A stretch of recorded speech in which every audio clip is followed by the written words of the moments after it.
থেকে বলা হয়েছিল জব কার্ডের পয়সা দেওয়া হবে। আমরা তো সরকারের একটা উন্নয়নের পথ, আমাদেরকে নেগলেক্ট করা হচ্ছে।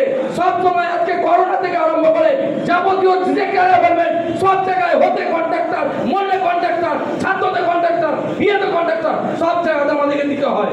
কিন্তু আজ আমরা অসহায়, আমাদের কেউ ভাবেনি। আমাদের কত একমাত্র ভাবতে গেলে সরকারকে হেল্প দিতে হবে, জানতে হবে যে আমাদের পয়সা, আমাদের হকের পয়সা কি যে হবে।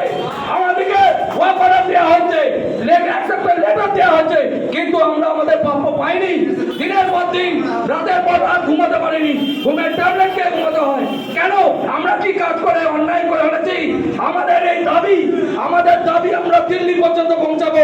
আজকে আমরা অঙ্গীকার হব যে আমরা সকলে মিলে জোটবদ্ধ হয়ে যারা আসেনি তাদেরকে আনতে হবে, যারা আসেনি তাদেরকে নিয়ে এসে এক ছাতার তলায় একটা লাঠি যখন ভেঙে গেলে ভেঙে দিতে পারে, যখন 100টা লাঠি হয় সেটা ভাঙা যায় না। সেই জন্য বলছি আমরা সবাই মিলে সমবেত হব, আমরা সবাই মিলে এই লড়াইয়ের শেষ বিন্দু অবধি চলবে। আমাদের রুটি রুজি রোজগারের ব্যাপার আছে, আমরা এই লড়াই থেকে কেউ বেঁচে আসবনি।